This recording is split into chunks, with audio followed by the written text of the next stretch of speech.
ready to turn tiny price differences into real profit.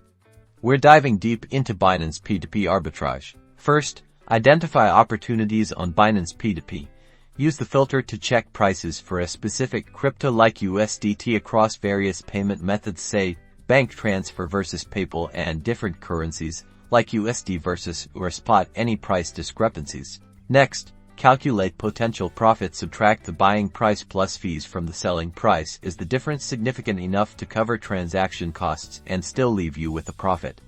Remember to factor in currency conversion rates. Speed is key. Arbitrage windows can close quickly. Have your payment methods ready and execute your buy and sell orders almost simultaneously to lock in your profit.